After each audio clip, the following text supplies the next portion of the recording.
Très chers téléspectateurs et téléspectatrices de Diamant TV, bonsoir et bienvenue dans votre émission Au cœur du parcours.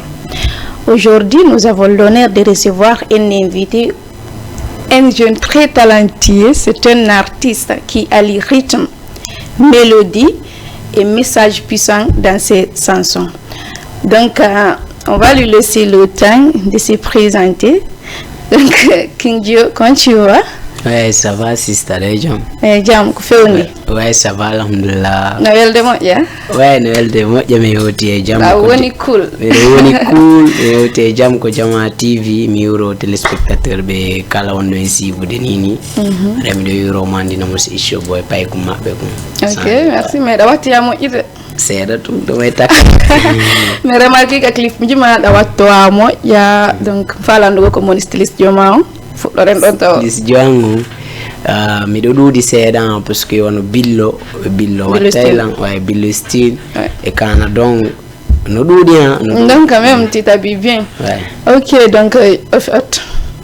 on va commencer.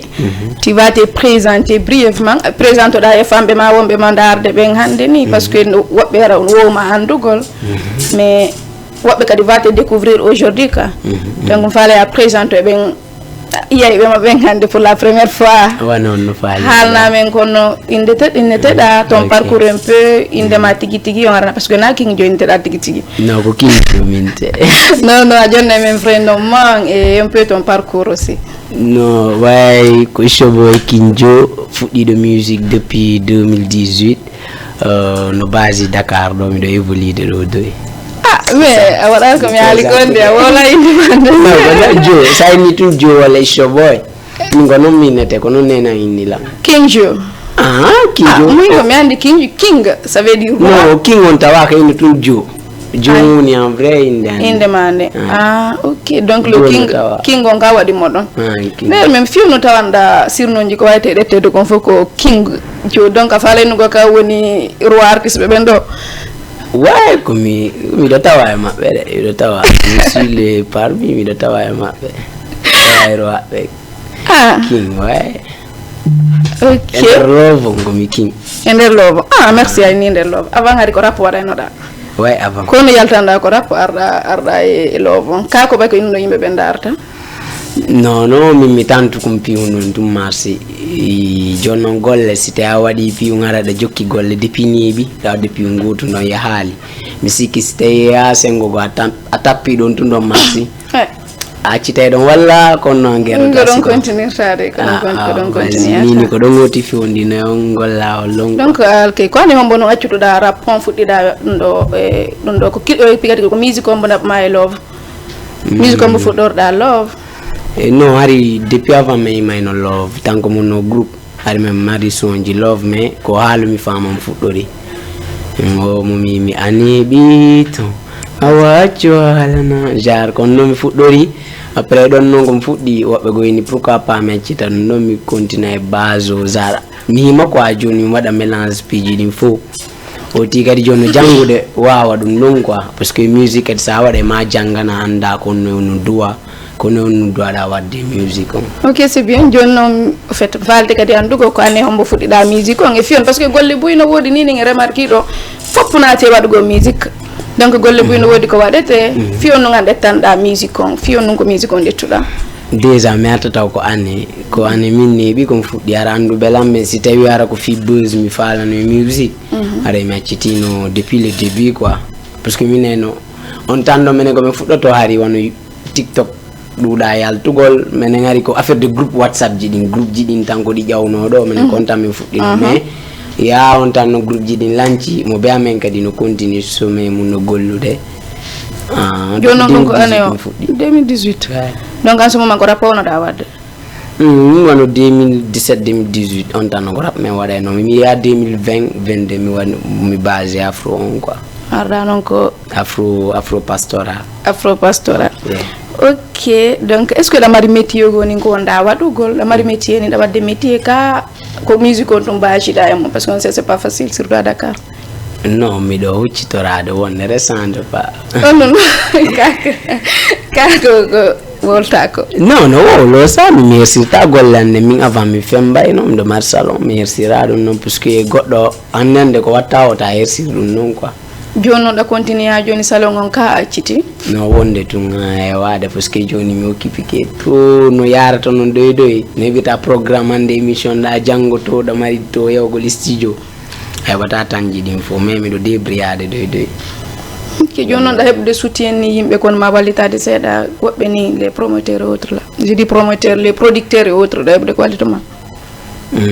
seeda tun nan ala yarde moƴƴa puisque min komi woni neɗɗo mondantama mi yiɗata fiitu ngadi yaaru fiitu en golludu ara mo be men yiyata avantage mum nder to min ɗum no weltalam mi sagon sen gollay mo be men enen ɗo ɗiɗo a yey nafa ko wonde e gollande ko min kadi mi yey nafa parce que ko no woni golle quoi a joni ko non da produire des clips ni ma di autre parce que yi clip ma sakitoron do c'était très vraiment c'était bien fait maintenant ko non wonda produire de c'est ay ni ala do mari c'est de ala kadi gollu donc comment tu fais ni équipe on est ngatindirde ñiije dem men golla en silence ouais ok donc mi falde kadi andugol ange a collaboré do sikki des premières collaborations man ko ange waya e Blackberry comment c'est venu comment était le link comment c'est venu kon ardi ha nge makko dum anni don ouais ça a été cool ko grand jang ko jijanga ngo woni on don ay ka men ko do mi golli mina bani mo après kanka golle wadani la ouais après mi studio mi arrange programme mi wadi mo clip donc clip on ko à distance wato mais o tawaka ko mais prochaine fois inchallah be piji gone wata dago surprise ok donc quand contacti mo fi on wadu clip ok contacti mo fi on featuring merci désolé donc ça continue toujours on garder relation à joni ouais mais garder relation des amours de gars après ne wata inchallah donc fi un projet don da bien soudu go non ko arta do ko peut-être taray boss jon do no andi me bayrandi do mi wolta do to be ni do mi yoba publicité o ko ta ko video ma fami c'est de gars mi ko yandi ko fi wala actuellement mo doar de gars il faut y avoir en fait relation avec les autres artistes relation no marda avec les autres parce que mi do angi wada di game wadi featuring encore wada comment c'était venu aussi ouais wada ondon ko vieux père Joannon ko wodi vieux père donc angi faut consiper buri ko me parce que musique on sait avoir de musique di mo be ma musicien men des arts kon sibe parce que ko nyama kala yatta mene ko men nyama kala wata yadde ka ok mi jabi sabi dum ko dum de ok bon sendari do kadi artiste be guinéen be ben Sénégal do banko buri kon anti fait beaucoup de tournées parce que dernièrement ayé après concert moi je pense à yawno Gambie après non kadi yawno Guinée donc comment ça quand on fait les concert en Gambie Guinée msika yawno Pore Daka Pita aussi non Pita mi Popodra mi Pita mi après Timbi Madi ko Popodra mi ni Pore Daka non faut que goto mbay ko labbe j'espère que faut que goto ouais mi yawno ça a été bien alhamdulillah mi équipe on me arte jangadi alhamdulillah mais kono welno non ngep no mbudi moƴƴa parce que kono tawrda Guinée parce que Guinée no woni cool juste andi piji di ngadi ko ma chaque fois yalta anda kono way public jidi nga e ton min ko dum no welta la min ko mi woni artiste jo mandanta ma mi data men jodo mi équipe on fo chaque fois ma men dara pium ko men wata wadde way wawa men itude plan A on ba men plan B quoi bay cité à la producteur à la fille comment ma doginira non quoi jono fio non ala producteur non mais bali yondo la habari yondo ma mais da hebde quand même proposition ji ouais mais genre min gadi ko ni mi da arado inna min tu wata jetude exemple en charge landi min da wayarde na la jetay la en charge je suis d'accord mais ara yimbe be wonduno be no gadi wata lan sendude benno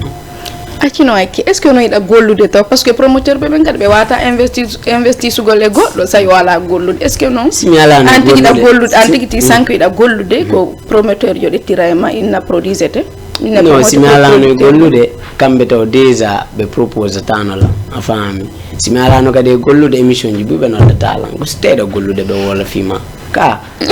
misiki hein donc ayna woli da gollude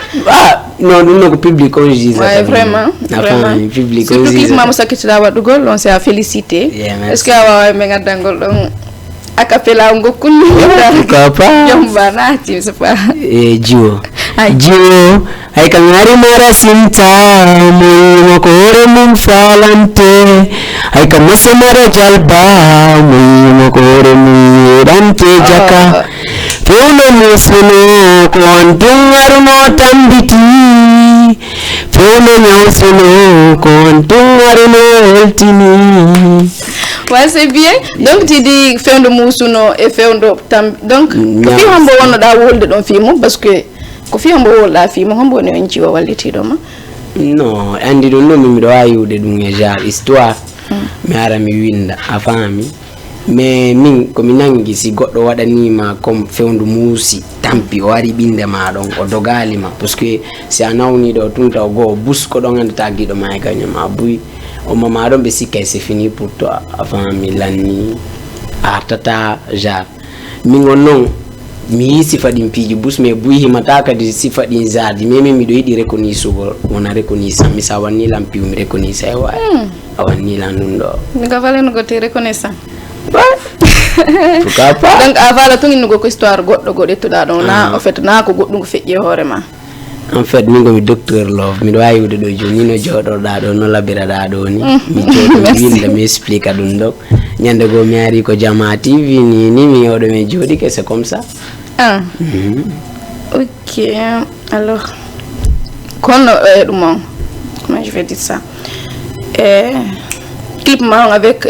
ton featuring avec Odo Wada non pas Wada Blackberry. avec Blackberry away men yimangol mo seda désolé no awa no lamgo remu fala baba yo awa no lamgo remu di la nila como wadi nila wati don kadi mutidila Odo awanda remo ya dante nafo docteur de love donc valde andugo sita une relation amoureuse da jombi ka mi jombal tawme mi do sita me bi yondo la munyanto do la ngare bismillah akon woni qualité de femme qualité debbo mo jombata parce que rewbe wobbe hande no inna de les femmes sont matérialistes encore comment tu dis ça qu'on a wanda juger de nous min ko woni mi da anande e bugol debbo ara ko yalto moƴƴa za hollito to do quoi mi si tay mi jomba e sogo ande ko mi tori Allah ko ngara okko day la ngara ko moƴƴa jikku parce que si jikku moƴƴa on don ay famille ma o wata nafude a fami moƴƴa jikku taw déjà mo nanani lan mais si mi bi non ara de ko non wala vas-y andi joni dewgal ngal na dum man min non na dewle dum ade me watta de ko dewle le dewle le dum me watta fi on dewle le ben anglais hida do fi on mi reta ja wadugol mariage birdi mi remarque non kadi yimbe ni kanti ko ni ayida tay bugol debbo wondo sur les réseaux sociaux debbo anda et pourtant c'est ko fi copinage fi kela gol dum don fo be yaay be draga les filles qui sont sur les réseaux sociaux les filles qui s'exposent bah pourquoi ça même pas andi dom peut-être mo be façon de vie mo no wurita no mais min ko minangi ko nyande mi jombi fo andayde me yawata to mi yawata mo hollirde parce que antaw déjà da doato nafude modi ma anda way ko honno faala wono même objectif en makko peut-être son wadi dum non jango yo bay on ko on fo ok donc ok c'est bon donc est-ce que tu as des projets que tu prévois des projets en place qu'on nous mardani quelque chose de l'avenir actuellement mi prépare des projets album me prépare des odo son ko deuxième extrait on mo tawaton odo son ko odo mawtawa ko album o tawa jiwa jarama ko do to non tawa iwi na yaltudi odo to iwi to yaltudi ok album am mari ko kombende musique jeli prépare dans l'air ton non ko surprise wonta ouais da me wala ngolde ko kombende musique prépare non botum accitu men golla andi si tawi jaso kirino jasude chaque fois mo yeƴƴitade o tawi o siwade o fokkitito gaccitu nini mi uggino mi fuɗɗo jasugol mi fanka mi deƴƴa quoi. Ok. Yes. Ok, attends.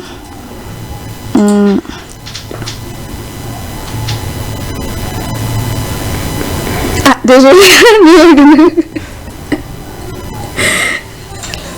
Ok. Donc, en Guinée déjà, a collaboré avec Wadadi Game, a collaboré avec Black beaucoup d'artistes, Ousmane Paikoun, Ousmane, ouais. Un projet, ouais, Ousmane. Merci pour le rappel. Ousmane Paikoun, parce que bien ko relation parce que au concert il était venu pour te soutenir. Ouais. Maintenant ko relation non ko tirawan. Enfo ko to ma. Faut ko to. Ouais. On nebi ça on donc nebi comme andi mona ande quoi parce que mi ke ko dédicace ma comme yawno mais avant du ngari me ngani ndiri parce que wara no lemiro tanko on no e Karim Paikoun dum no nebi peut-être antigare ça calcule tanko be wondu no actuellement ça fait longtemps donc mi renseigne ki mo ya anon ko Dakar do tum basi da konti hotugol lagine fi fuditagol tongol le ka mi do fala yaade me mi da yawgol tun kadi fitu mi do yi sami mi do ya chaque fois mi do ara mi do yidi ara nyande mi woti o ara mi woti fes me kado mi yawde ara soga mi golli golle de mi gollata dem fo ami gayni ar simi ton ko mi daru no mi installoro non en fait angi ben ton collaborer mais est-ce que artiste be ben do ni Sénégal do comme les Thierno Wizi les autres là est-ce que ay bi mak do ma relation mojo non mais ma relation mojo il faut non wadare fitri non peut-être non ay tawede ton même faux pourquoi pas on a trop tard c'est pas la fin du monde d'abord fu yalta go clip goto mi yaltini clip goto yaltini goto mi yaltini ay ndel projet on quoi donc damar combien de musique dans sur le marché beaucoup halu mi fama e mata mo kondinati ko shena donc clip jigin non ko clip jilu marra no dudi ko clip tum mi naadi ko shena so jidi da ko dewo jomi sikkim wadi ton ko amin ko clip jitum mais wa mi nyaysi mi yaltina waysi ko image to so ko mi miiday chaque fois ko clip o wonata ko arna yonu tum fi tum wada ya wada da photo portrait mi aram wada dum parce que artiste yo da doit respecter des qualités d'image ma ok donc c'est bien King Joe vraiment mi weltike mi burma weltade c'est passé on neme acapella ngotu ngaban ko wayinto den parce que ngala juuti ndemo def yoda yimbe ben daano be ron kanda arde émission ok mi hidi mami woni kema mi yeti amna fo mi jonni ma wadu ko fala dai mi mari mi ala goddo go andata kono no mi yangoto ba mi yangoto yendaron tipo mari disponible jiwa jarama. Vraiment King Joe, merci beaucoup. T'as mon dernier mot pour tes fans et ce qui te en tout cas comme mari ko minna be yo de abono ko Shenjiang be habbo projet onarde be partage no min piji dim parce que ko soutenant woni faut quoi vraiment il faut que wallindire il faut que be wallito mais parce que mene wonbe Dakar robe at wonbe Guinée ben ko do be butte sivede joni pourquoi pas mene wonbe do be ngadi me wata hebude sifa dum don quoi donc fallait no golonga la visibilité do mo non mi yawade jamais mi yawa dum don yalla danda nyande be ko alhamdulillah minnata mais ko mi tori to yo be beydu peut-être si be beydi kadi mi wa hewtude nokku go be yeya men ko be burno faalede ko aray mi do tori fo be yabe wallito mi weltano jama'o wonno be lan sutende depuis ko wonno musude hande ko fude don aray mi do weltani be modja fudde ko weldene big mana jankat mi weltano ma invitation e big boss jondo gido jama aray weltani ke be modja e kala wondo si vous daray big up vraiment mais weltike vraiment moi surtout moi je suis très contente parce que ayi ko da do mi noddima to ngari et je vois que awonane do compliqué donc hare ngandira mais mi noddima to ngari vraiment merci beaucoup merci awel sanama weltano kadi benas ya fada non de on wardi on toron kan c'est pas grave benas moi aussi je te salue merci beaucoup merci allez merci King Joe c'est gentil merci